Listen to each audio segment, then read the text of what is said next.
So when you like first walk into a bar and you see like leather guys, you see twinks, you see drag queens, you see blue collar guys, you see cowboys. Gay can be anything. Gay could be anything. Hello, my name is Kay Anderson, and you are listening to Lost Spaces, the podcast that mourns the death of queer nightlife. Every episode, I talk to a different person about a venue from their past, the memories that they created there, and the people that they used to know. So I am often guilty of romanticising small town queer bars because I think there's something really magical about everyone being in the same space and not segregating and splitting off into different sub-communities like leather and lesbians and bears. Oh my. But there are also downsides to this.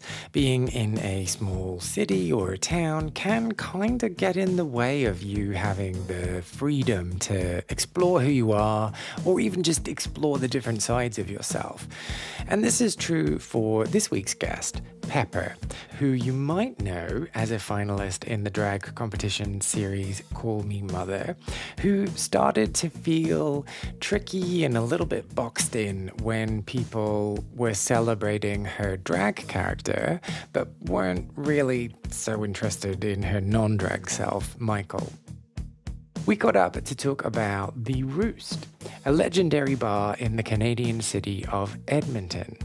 And along the way, we chat about what we lose when the community gains wider acceptance, learning to be certain of who you are, and the magic of that little decade known as the 1990s. Let's get into it.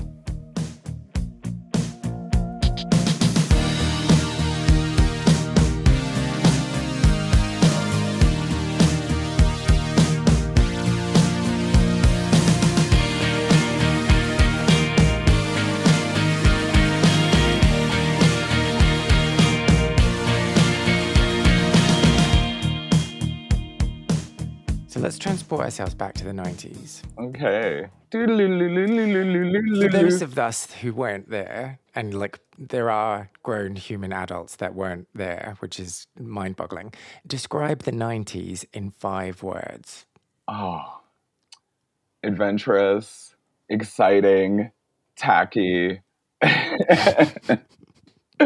fun, and what's the word I'm looking for? I want to say juvenile, just not knowing. Not knowing. Ignorant. Ignorant. Yes. Oh, okay, so there's lots to unpack in all of these. Let's go with not knowing first. Yeah. The ignorant bit. What do you mean by that? Well, you know, the community was known about, but not known about. Like, it was still in its own area, if that makes sense. It was still a time of being out and being proud, but not being out and being proud. So are you saying the wider population was ignorant rather than the queer community? Okay. Yeah, well, in the queer community also in a way. We had put ourselves in a box because we had been in that box. Oh. So we kind of lived in that box. Oh, so much. So many follow-up questions. So, yeah, the first thing I was going to ask was, is that a good thing or a bad thing to have your own boxed-off community? But it seems the connotation might be that it's not. Well, ignorance is bliss. Yes, no. But it was a very, chosen family and stuff like that. We were all initiated into this chosen family without choice. Like, it's not like we had chosen... Wait. A chosen family that you didn't choose. Is that what you're saying? Yeah, pretty much. Because you're just part of the community. Do you know what I mean? Like, I found as queer culture, drag, everything started to become part of media and everyday life. Like, it just became part of life. Like, before it was like, we're all chosen family because we're the gay people at the gay bar. But now we're all over the place. So you choose your chosen family. So good thing, bad thing? I think a good thing. We are stronger as a community, but we're even stronger as we grow. But what do we lose when we grow? I think a bit of our, like, how do you put it? Like, in a way, gay culture got a little whitewashed. In a way, like, A little? yeah. Do you know what I mean? Like, it was no longer ours. It was now part of the world's Mm. speculation, knowledge, and interest. So, yeah, that Hmm. changes the game.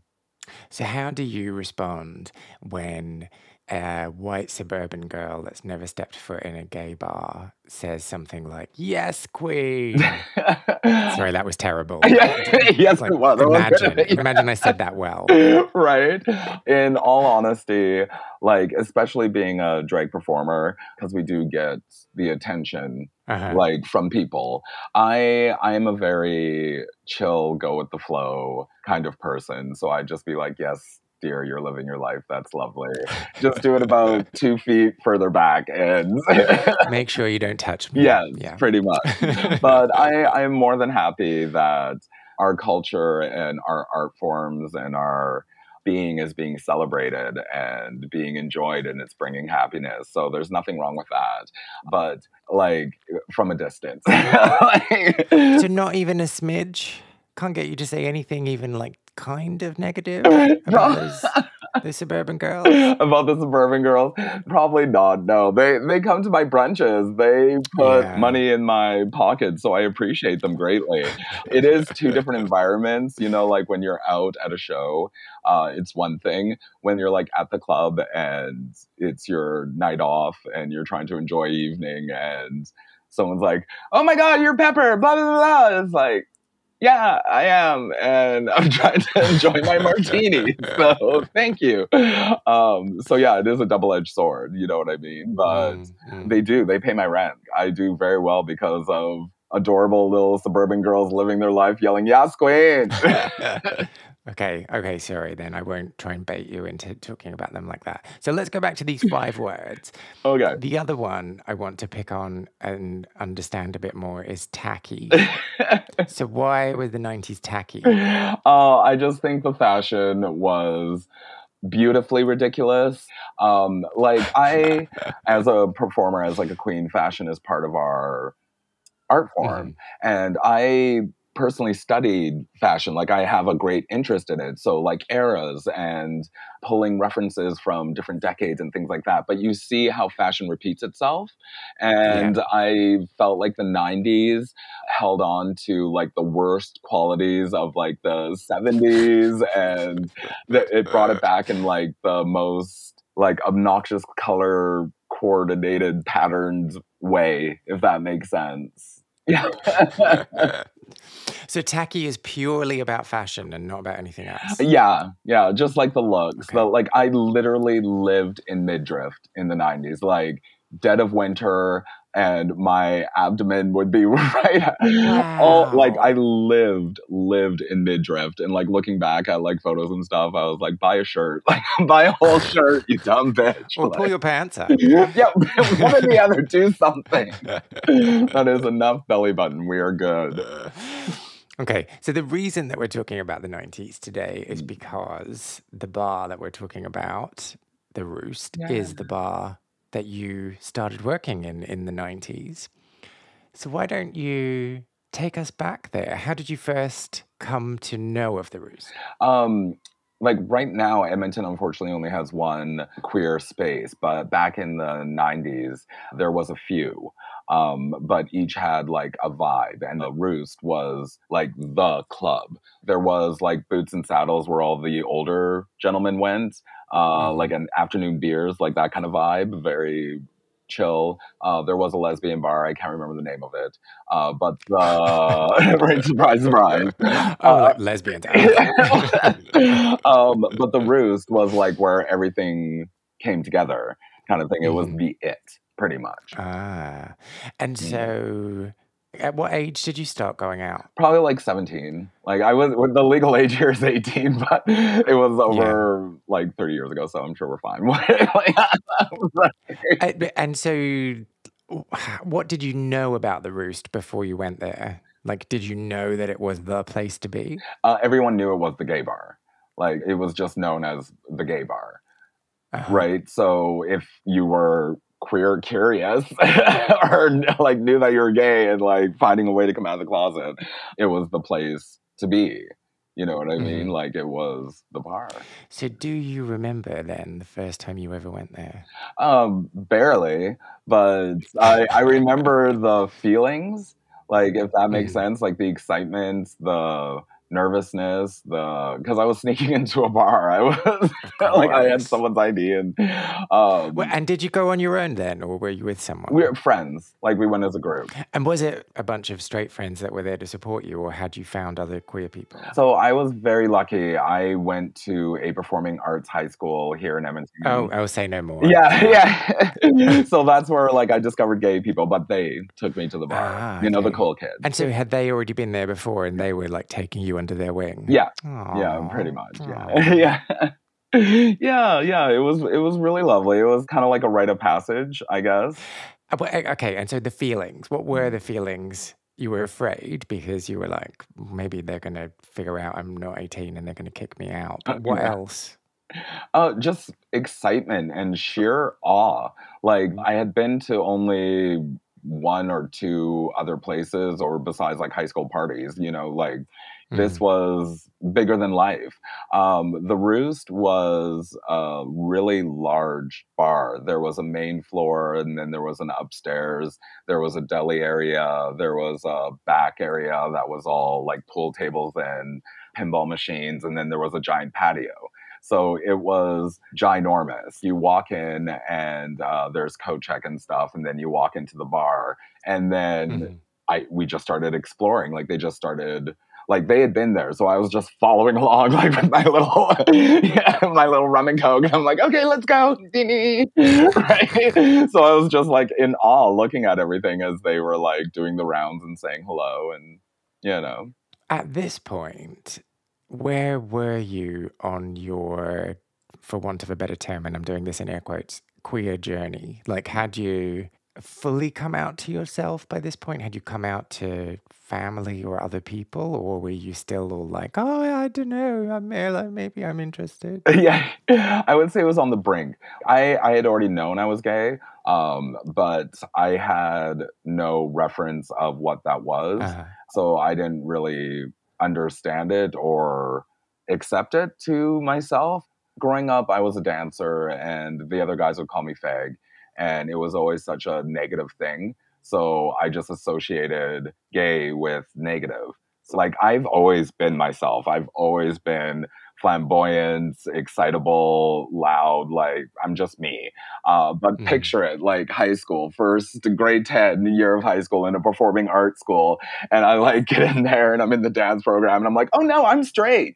Yeah. Oh yeah, girl. No, really, I'm straight. Yeah. And they're like, okay, honey, like sure thing. And throughout that year, I kind of slowly came out. So like grade 11, if you saw the two pictures, like my first picture, I'm like glasses, mullet. It's horrible. It's so horrible. And I'm like half asleep. Yeah, it was so like, good. Right? But then my next picture, like the next year, I'm literally like, just, yeah. And I was like, this is me. So grade 11 is like when I was like, okay, so tell me about the gay bar. And they're like, well, let's just go to the gay bar. So it was quite quick then, between accepting who you were and then going to the gay bar. Yeah. I was like, fast track this shit. Like, I'm like, okay, the closet door is wide open. Let's explore this lovely new world. Let's go. But was there still a healthy dose of residual guilt and shame following you around? Of course, a bit. I wouldn't say guilt and shame. I'd say more confusion. What people don't like get, well, in the hetero world, coming out at that time, especially, there wasn't a lot of gay representation. So I didn't really have things to reference anything to. So when you like first walk into a bar and you see like leather guys, you see twinks, you see drag queens, you see blue collar guys, you see cowboys, gay can be anything. Gay could be anything. So I did go through this state of confusion where I was like, what gay am I? Like, where's my little tribe within all these tribes? Yeah. And that turned me into a chameleon. Like when I'm with these people, I'm this Michael. When I'm with these people, I'm this Michael. And it took me a long time to figure out who Michael was amongst Oh, all yeah, these yeah. other. So do you still have that Yeah. then, where you just kind of adapt to the situation that you're in? Yes and no. I'm very much more realized in myself now that I'm long in the tooth. Like, bitch, I'm old. Let's face some facts. Like, straight up, I've lived some life. One of the greatest things about getting older is not giving a shit about what other people think and stuff like that. And that's really helped me accept who I am. But I am I've worked in customer service for decades. I'm naturally adaptable, if that makes sense. Yeah, Like, I know how to talk to people. I know how to control a conversation. I know how to sell and how to connect. Interesting choice of words. Control a conversation. Yeah. Is that what you're doing now? No. Well, I'm trying to be just very receptive, like very improv, right? Yes, and. No, but it's interesting. I think I have this same kind of thing that, I consider myself to be the quiet, introverted person. But if I'm in a room full of quiet, introverted people, I'm like, right, everybody, let's get on the table and dance. Yeah. Like, there's just something that gets triggered in me where I'm like, oh, this is missing. I need to fill this space. And then vice versa. If I'm in a room full of really loud people, I just retreat inside myself. Yeah, same. Yeah, it's really interesting when you meet people who are just this one thing all the time and they don't adapt. And I'm kind of like envious of that. Yeah, it's a very true streak of self-confidence and I guess self-awareness. Or lack of self-awareness. Or maybe. actually very good point. Because I find I'm overly aware of like other people and stuff. And sometimes I feel that can be a negative trait when I need to be focused on myself. Yeah. Like you're too empathic and you're too concerned about everyone else's needs that you forget your own. Yeah. Oof. Yeah. I'm bad at that. That was my hindrance on the show on Call Me Mother. I felt like I should have been a little more focused on what the hell does Pepper need to get done? Not Justin, how are you feeling? And like, how can I help here? And what can I do for you? So more Beyonce, less Michelle. Amen. But you live, you learn, you grow. That's all. We're just trying to climb that mountain higher. So then, this first time, you're going with a bunch of friends, so you're kind of cocooned. You've kind of got this support network around you. You're following them around. You're agog at the space and the people in it. What happened on that first night? Oh, it was a pretty, normal night at the bar, I would say. Like, I flirted. Like, do you remember flirting with people? Like, not being... Wait. Yeah. This was your first time. You were 17. Yeah. Freshly out of the closet. This was your first time in a bar and you flirted. Well, bitch, I was horny as fuck. Like, it's been 17 years. And now I was like, oh my God, there's dick around that I'm allowed to actually, flirt with. But was this the fear not overcoming any sense of horniness? Well, it's a margarita of emotions, and you just sip at it. Like, of course, I was nervous and I was frightened, but you get checked out and stuff, and so you return a smile. You bat an eyelash, and nothing happened. I didn't hook up with anybody, but when you're a young gay guy in high school and life and the mall and in your world, and you see a hot guy, you look at the hot guy, but then there's this No, but then I look away. Show no weakness, right? But checking out guys, and then you stop yourself because you're like, you can't do this. You know what I mean? Like, this is wrong. I can't do this in public. I shouldn't be looking at a boy. And worried about how the boy will react if he sees you looking at him. It could go any which way. So to be in a bar where I was like, if I'm looking at a guy and he sees me looking at him, he knows why I'm looking at him and he's okay with me looking at him. He's looking at guys too. You know what I mean? It was the first time that it was okay to, hey, how's it going? See, I think it took me a long time to be comfortable with that. I think I was always just terrified of showing anyone interest. But so in your flirting style, are you more the aggressor or the other one? I'm the prey. I'm totally the prey. Don't get me wrong. I wish I was. If you met my husband, he's the aggressor. But I have always seen myself as the prey. But I like it. The art of seduction is a beautiful dance, and it's a shame that it's slowly dying because of Grindr and Scruff and apps and technology. But yeah, I was a dancer, and I'm very aware of my body. So I would know how to present things. Like, why do you think I was in midriff? I had killer abs. I was like 17, barely. Like, yeah, I was. It was finally nice for guys to like look at my body, or me feeling comfortable to flaunt my body in a sensual way. But yeah, I would literally like pose and just look good, and guys would come to me and then be like, "Hey, how's it going?" And be like, "Yeah," but it would be rare that I would approach a guy. Okay, so that makes a little more sense for me then. So that on your first night, you were responding to people Yes. putting down hints rather than going up to people and being like, "Hey." Yeah, not just sniffing up legs. "Hey, how are you? What's going on?" Yeah. No, yeah, I would just, yeah, you just smile and you look cute and someone buys you a drink. It works out very well. Oh yeah, it's nice when they buy you a drink, isn't it? It is. It is.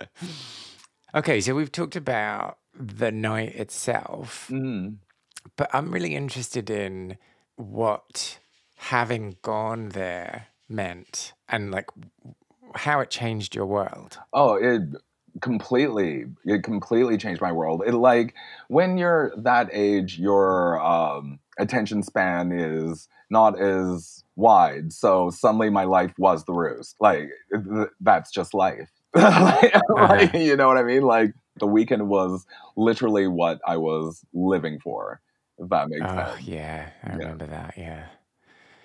But I guess the question I'm asking is like, did it make you more certain of who you were? No. Because like I was still trying to figure out who I was, and I got him at the bar. It was even more confusing. Like it's just like I said, the vast gay is everything. Gay is everything, and trying to put that into perspective was hard, and it made me question myself. Like I went through so many different stages, you know what like phases. Like I was goth for a while, I was a raver for a while, I was just trying on different hats to figure out who I was. And also for acceptance, like everyone wants to be popular and wants to have friends. So it was like, I like hanging out with these people. This is what these people are into. So now I'm into this kind of thing. You know? It sounds expensive as well. Did you have to like come up with a new wardrobe every 3 months? Yeah, pretty much. But I'm a crafty bitch. I'm a thrifty, crafty bitch. So you know, she works it out. She works it out. Just dye everything black 1 month. Done. Right? Like done. Add Full some on sequins goth. to it. Yeah. Yeah. So you were no longer at this point where you were like, no, I'm straight. You were like, yeah, I'm definitely gay. Yeah. Definitely there. But who am I within that? Yeah. A lot of it comes down to, let's face facts, gay is a sexual orientation. It has to do with sex. And that's something that I wanted to explore. I was like, But you don't need to wear lots of clothes to explore sex. No. But trying to figure out what guys I was into, because at first I feel like whoever would show me attention, then I was like, okay, this is the type of This guy. sounds familiar. Yeah, I'm like, so this is my type, I guess, or like, I guess. Well, I'm sure we'll probably get there, but drag completely changed the game for me in the bar. Like when I started doing drag and how that affected my sex life and my approach with men or my relationship with gay men completely changed with drag. But when I like first started going to the bar and I was just this like guy, I only, like I said, I'm the prey. So I, like whatever came to me, that's what I assumed was my type until like I got older and I was like, no, I can be into this, I can be into that, I can be attracted to this and attracted to that, and understanding attraction and stuff like that was just a whole process. But yeah. But isn't that interesting that you I'm going to generalize about young people here, Yeah. sorry, but like that you're always in such a hurry Yeah. at that age to be like, oh, I need to define this. I need to make sure that this is absolutely clear. And there's just no comfort with the ambiguity and not knowing and just being like, oh, maybe I'll figure it out one day. Maybe I won't. No, it's like everything is like an intensity. Like it just, you have to deal with it. Like, you know what I mean? Or you have to like figure it out. Time is completely different when you're young. It's completely different. Yeah. So then let's talk about this drag thing. So 17 was when you started going to the club. Yeah. When did you start drag? Shortly after, 18 or okay. 19. I quickly learned that the club was just like high school. There's cliques, there's popularity, there's all that kind of stuff. Drag queens got attention. I wanted to be the star of the bar. Like the bar was my life. You know what I mean? So I was like, I need to own. I need to like, yes. And being a dancer and a performer all my life, I was like, drag, I can rock this. Like, and I was a skinny, tall, black guy. Like I was already seen as very androgynous.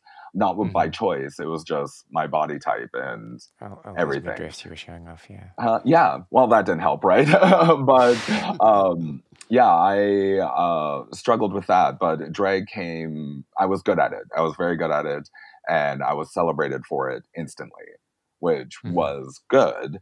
But at that time, everyone wanted to party with the drag queen. No one wanted to sleep with them, and I was not aware of that.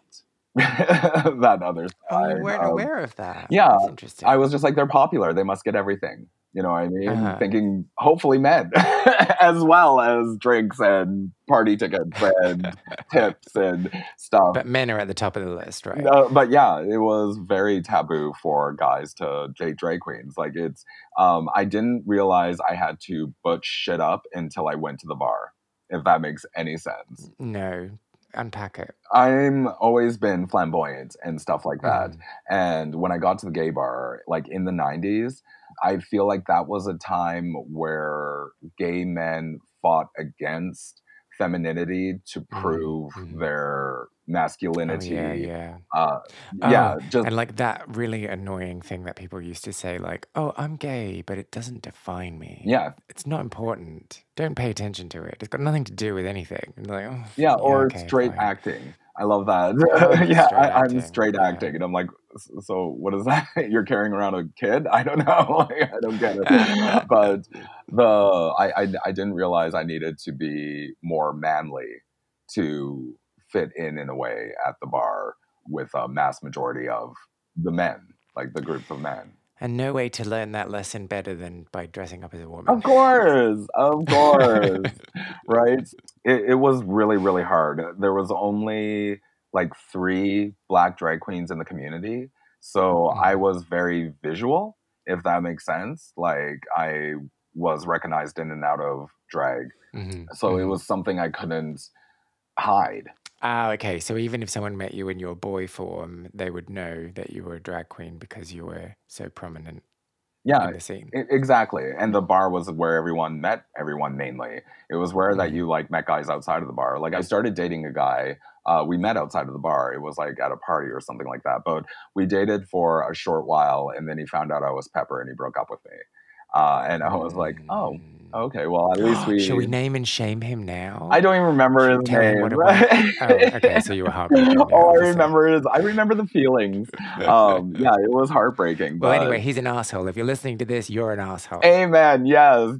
Dirty bastard. But yeah, it was hard for a long time. And did you get attention that you didn't want from certain men because of being a drag queen? Yes, well, it's... I don't want to say anything that's going to like cancel me, but it is a fetish. Do you know what I mean? Like for some people, it is a fetish. And I get that and I respect that. Do you, as long as no one's getting hurt and everyone's having a heyday, then rock it out. But it's not mine. I don't have sex and drag. I have no desire to have sex and drag. I do not find drag at all in any form, shape, or form connected. You've never tried it even once? No. Why would you not dip your toe in that pool? You were dipping your toe in every other pool. I know, right? Okay, you make me sound like oh my goodness. No, it's just there was no no desire for it. Like it's just didn't appeal to me at all. I saw it as like dancing. Do you know what I mean? Like I saw it as my job or like Yeah. work, and it was something I was passionate about, and I was gaining like insane popularity. So it was fun and exciting, but that's just not the avenue that I saw going down. I got hit on a lot.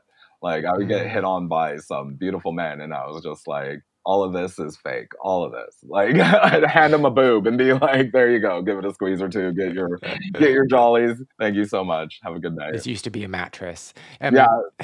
And there's a weird thing as well about how the dynamics of the relationship can form if you meet someone in that way, because they are in love with someone who's not you but has the same face as you. Yeah, exactly. That was the thing. That was the main thing. It was like I couldn't do it because I was like, you're not with me. You're with this character that I play, and it creeped me out. You know what I mean? I'm like, I'm lying, like, or Yeah, like, yeah. because I'm not myself in this moment. And then I suppose making massive assumptions about you based on the information that you've given me. I'm sorry to shut me down if it's wrong, but because you will respond to the person's need and you're empathic, then you would feel that pressure to be 100% every time you saw them if they knew you as Pepper and liked Pepper and didn't like you for you. Yeah.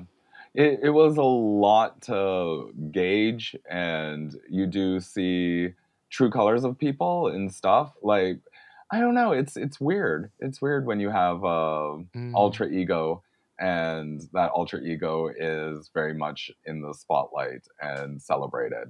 It's confusing, it's exhilarating. I'm writing. I still have to finish it, but it's almost done. But I'm writing a one woman show called Drag a Love Story, and it's pretty much addressing this whole thing. Being a dancer and in tune with my body, I was very good at being sensual as a woman. Like I found it very easy to be sexy as a woman, which made it confusing because I was like, how do I be sexy as a guy? Because I'm a guy and I want to be seen as sexy as a guy. But I always played the sex pot in drag just because I did it well. So this confused me where I was like, this is being so celebrated and then I'm being so admired for it and stuff. And I was like, is this what I'm supposed to be? Like, am I supposed to be feminine and stuff like that? Like, deep down, I wanted to be a circuit boy. Like I wanted to be a muscle guy with all the guys with their shirts off and tight pants and short haircuts. And that's like the group I wanted to be in. But at that time, I didn't feel like I could. And it was heartbreaking and confusing.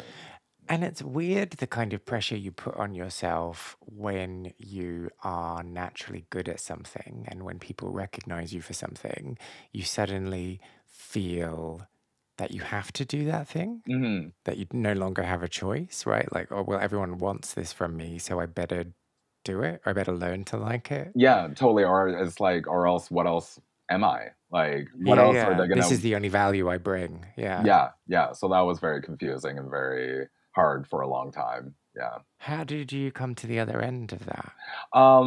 Sadly, my mother passed away, and I moved to Toronto because I was like, technically, there's nothing holding me here.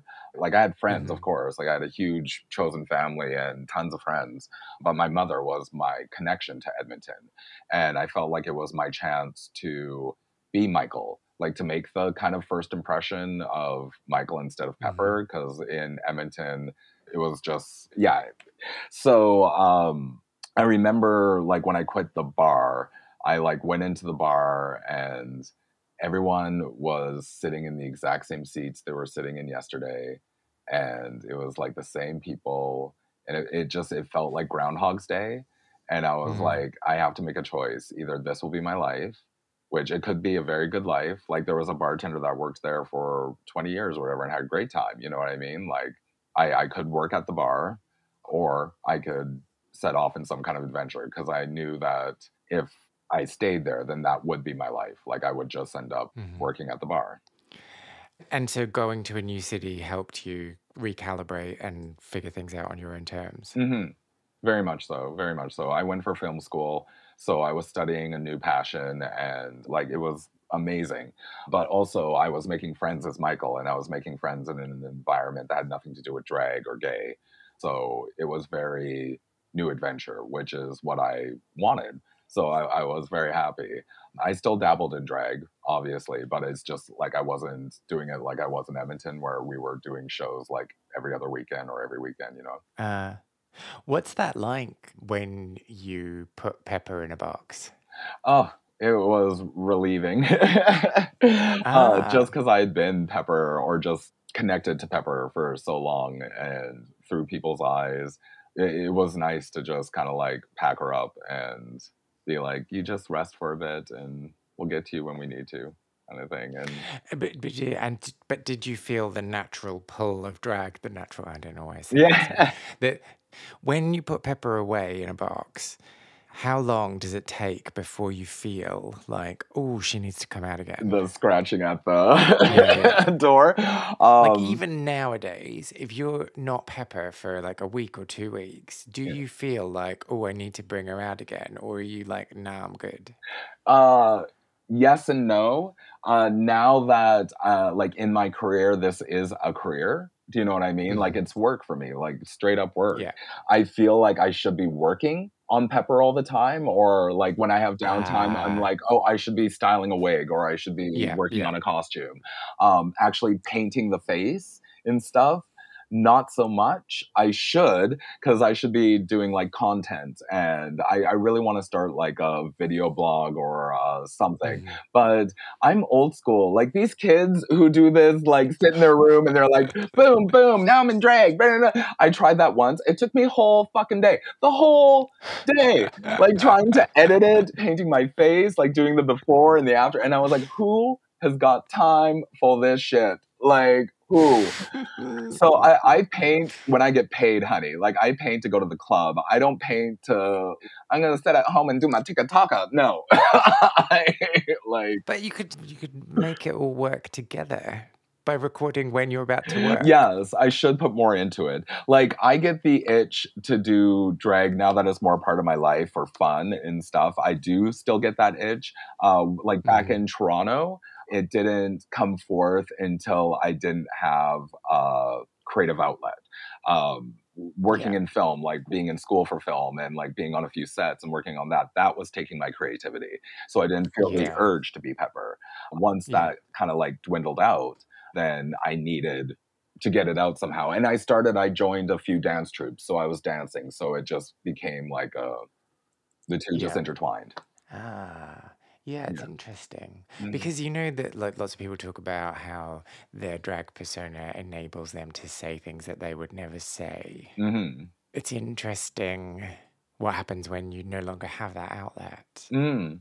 Yeah, I've always found that fascinating because me, I'm very much myself in and out of Ah, drag. You hmm. know what I mean? Like Pepper, I feel like Pepper is very much similar to me. Like I'm just a little more and ooh and Wait, so Michael is or Pepper is? Yeah, it's hard to say some days. But I have met queens that are literally two different people. You know what I Yeah. mean? And I'm like, I'm glad you have this to express yourself, but it's Hmm. sometimes, yeah, it's shocking. And I was like, well, yeah, what would you do if you didn't have this outlet again? Yeah. Yeah. You'd either have to learn to integrate the two, but then like you'd just be an obnoxious asshole all the time. Like you'd have no friends anymore unless you just have. Yeah, I don't I know you have know. to find those I don't people who think know. it's cute, I guess. I don't know. Right? Yeah, because you can kind of get away with it when you've Mhm. got like 7 feet hair and like huge shoes on and tight dress. But when you're just like slobbing around in a hoodie, like Yeah. people would just be like, "Who the fuck are you? Fuck off!" Right. Have you ever dabbled in the wigs and heels? No. No? I think you would make a stunning queen. Why? I think you would be very demure. So I could see you being very polished and demure and sipping tea. Oh, see, I think I'd be a total rat bag. I think I'd be horrible. Really? Yeah. Anyway, so we have jumped around. We were at your first Yeah. night at the Roost, and then we went to Toronto for film school. Yes. So it closed in like when you were in Toronto, Yeah. like 2010, 2011. Do you remember hearing about it having closed? Yeah, friends reached out to me. They had a big auction. They auctioned off stuff from the building itself, like from the interior and stuff like that. And some people sent me some photos because, of course, everyone starts going through all their old memories and stuff like that. So I got like a wave of old like photos, not like sending you like pics from your phone. Like people would take a picture People of a had to take photo. real effort to scan that or like pull it out of a cupboard somewhere. Yeah. Right? Yeah. Yeah, so it meant a lot, but it was lovely. I talked to quite a few people, like, during that time, and we just reminisced But what about was your Roost. response in finding out? It had been open for, like, so long, so I wasn't really shocked. Do you know what I mean? Uh-huh. I was like, "I guess it's gotta end eventually." You know what I Yeah. mean? Yeah. Like, Yeah. but it was for Edmontonians, it was the end of an era. It meant something to everyone, like, the community-wise. Yeah. Yeah. And so when you did move back to Edmonton, how did the scene feel different? See, that's the thing. When I moved back to Edmonton, like, I'm a different person. I'm in my 40s now. I'm more settled. I'm more realized. I have different focuses and I Hmm. have different things that I consider important. I moved back to Edmonton to put my pedal to the metal when it came to drag. Like, my focus was going to be making Pepper a household name. That was my goal. So I wasn't going to the club. I was going to the club to perform. Do you know what I mean? Like, I wasn't Hmm. going out partying. I still had like friends that still lived here and stuff, and so like I connected with them. But club wise, it's not a focus for me. Like, I see nightlife as my job now, not my outlet. Hmm. But even though that is the case, surely you're noticing differences or similarities. Oh, yeah, yeah, there's still the cliques. Like, here in Edmonton, we only have one club, Evolution Wonder Lounge, which is a really Hmm. great club, I like it. But now that the queer community is part of life, there's gay everywhere. Like, everywhere there's drag brunches, there's, Yeah. drag shows, there's gay nights, there's like, I feel very strongly that queer spaces need to be preserved and they are needed and they are necessary for our community. They're Hmm. there for us to connect as a community and to help those who are joining or starting their journey and stuff like that, to help them feel safe in discovering themselves. But technically, they're not needed as a gathering space. Like, we could gather anywhere, but Hmm. knowing that it's a queer space, I feel is important. Hmm. And so, what is it like then being? Okay, so I'm not being ageist at all when I I knew say you were gonna this. say old. Like, I'm not. No, no, no, no, no, no. But you know, like lots of people just like fall Yeah, off the scene completely when yeah. they get to a certain age. They're like, "Oh, I have a dog now, so I'm never leaving the house unless the dog gets to come with me," and they just Right. stop accessing the queer scene. What's it like to continue to access the queer scene, and how many times do you use the phrase "in my day"?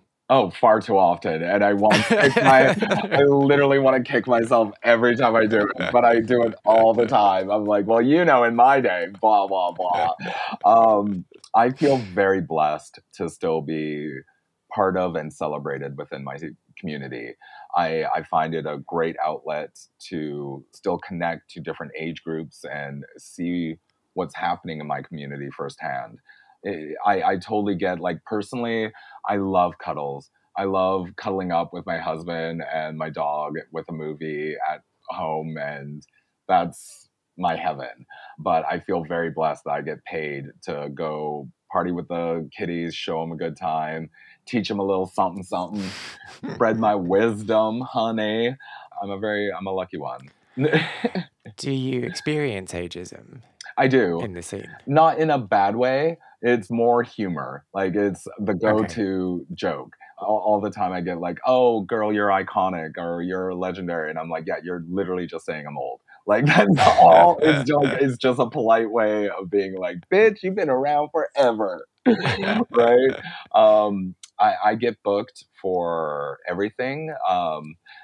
Again, like before, we were talking about being part of different groups. I Hmm. still do that. I'm just more in control of it. So I get booked for all different kinds of stuff. Like I'm doing a show with a younger group. They're a much younger group. I'm not sure what the hell I'm going to do for the show. I have to figure that out. Well, just don't call it ticker-tocker. Yeah. Like you did before. Right? The ticks and the chats and the snaps and the talks. Like I've been trying to send a text from a calculator for the last 20 minutes. Like I am old. I am old. But just the fact that they asked me is really, like, I find it flattering that they're like, hey, old girl, come join us kiddies and let's shake our asses for some tips. But they didn't actually say, hey, old girl, did they? I believe if I pull up the no, but okay, so fun, your left side field. The person who asked me is Venus. Now, Venus, they are just adorable, like just adorable, beautiful person, very young, very young. So last year I was entertainer of the year. So I was entertainer of the year for 2022. Mm-hmm. I was also entertainer of the year in, I can't do quick math, but it's been 18 years. It's been 18 years since I was entertainer of the year because it was before I moved, right? So it was in my heyday. And Derek brought this up and he's like, yeah, it's like your 18th year anniversary. And then Venus was like, oh yeah, that's the year I was born. It was such a kick to the box. Like I was like, oh bitch, that hurt. Like that. She is 18. Like she is 18 right now. And I was But see, like, when this happens to me, like when people say things like that, I don't feel like, oh, fuck, I'm old or like, blah, blah. I just feel like, oh, how could this be? Like, how could you be an adult human? Yeah. No, it's true. It's true. The mind is boggled. Like, boggled. You mean you could vote? Right? Like, I honestly, it freaks me out. But the fact that we do actually connect and we do like each other and we get along famously is something that excites me greatly. Like, I'm like, you weren't even a freckle on your dad's butt cheek when I was partying. You know what I mean? Like, you weren't even like a consideration of thought when I was doing what you're doing now, kind of thing. So should we go back to those days when you were partying? What? What do you think the Roost taught you about yourself? It taught me that I am unique and special. It was a hard lesson to learn, and it took a while to get positive because, like, everyone just wants to fit in. You know what I mean? That's always your goal. But also being unique and being special is something good. It is something good. And it took me a while to flip that coin, if that makes sense. Because at first I was like, I'm a freak. Like, even at the gay bar, like, because in the straight world, I was a freak. You know what I mean? I was the peg, I was the effeminate guy. And then now I'm at the bar and everyone wants to wear jeans and plaid shirts and act like they're all butch and stuff like that while they're sucking dick in the friggin' parking lot. There is nothing butcher than that. Yeah, right. I just want to say. Right? And I'm like wearing midriff and have my hair in pigtails and running around like a crazy person. Like, it did help me eventually learn that my uniqueness and my specialness is a positive thing. It's so interesting the way, I mean, I know like we're all descendant from people that were in packs, that had to be in packs, and that the only way they could survive is if they were in packs. So there's something primitive in our brains that say, oh, you have to fit in, you don't want to get shunned, you don't want to get evicted from the group. Yeah.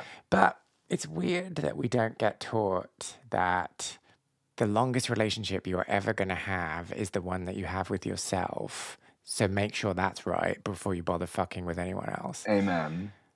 And we're all just kind of taught like, oh, make sure you go and find someone to marry. Make sure you go and do this. Make sure you have a group. Make sure you get people who like you. But actually, like, none of that means anything. No. If you're like, oh, I'm miserable. No, I completely agree. It's really so backwards. It's really so backwards. Not until like recently mental health has become a rising force of knowledge and like awareness, which is what it should have been ages ago. Because exactly that, we were taught to find our pack. We were taught to find a mate. We were taught to fit into a role, like a job, a position. Our entire upbringing was education on conforming. Yeah. And we've all been conditioned to just second guess ourselves at every step. But we're also taught that you should trust yourself. It's just a ball of contradictions. It's boring. It's really boring. And if you could then take a journey back to talk to Pepper or Michael at 17 and give some advice, what would you say? If I could, I would sit down Pepper and Michael side by side and be like, you're two separate things. Hold on to yourself. Don't get lost in this fantasy of being a bar star and being a drag queen or whatever. Make sure to still have people in your life that are celebrating you for you. Because like all I had surrounding me was all attention on Pepper. So Michael kind of fell by the wayside and like withered up a little bit just because it was all like Pepper, Pepper, Pepper. Oh, I didn't get that sense before that Michael withered. Well, like all my friends were my bar friends. I was a only child, so I just had my mother. I was starting to filter away from straight high school friends if they didn't come to the bar. Some of them did come to the bar, but you know what I mean? And the thing is, it's like having a balance, like having people in your life that celebrate Michael. Like I did have friends, like bar friends that obviously I wasn't in drag. I didn't live in drag. So they knew Michael and they did celebrate Michael, but just keeping that balance. Cause I found like all the attention that Pepper's getting, it does kind of outweigh it. Yeah. But did Michael neglect Michael? Oh yeah. Or did everyone else? Well, because everyone's feeding my ego through Pepper. Yeah. So it's like, oh well, Michael's not getting any attention, so we don't need to really focus on that. Let's make sure Pepper's super out there and super fabulous because they're the one getting all the praise. Interesting. Yeah. Interesting. I prefer Michael, just for the record. Oh, thank you. Right? Sorry, I was such a suck up. Sorry. He's a good guy. He's all right. Do you have any memories of the Roost or clubbing from your own queer scene that you want to share? Well, if you do, I would love to hear from you, so why not get in touch? I want to create the biggest online record of people's memories and stories of queer clubbing, but I need your help. Go to lostspacespodcast.com and find the section Share a Lost Space to tell me all about what it is you got up to. And as always, there will be bonus points if you also submit some embarrassing photos. You can also reach out to me on Facebook, Instagram, and Twitter, where my profile handle is Lost Spaces Pod. Find out more about Pepper by following her on Instagram at thepepper.one and on Facebook where it's at thepepper1. And that's one, the number, not one, the word. If you like this episode, I would really appreciate if you took the time to subscribe, leave a review on your podcast platform, or just tell other people who you think might be interested in giving it a wee listen too. My name is Kay Anderson, and you have been listening to Lost Spaces.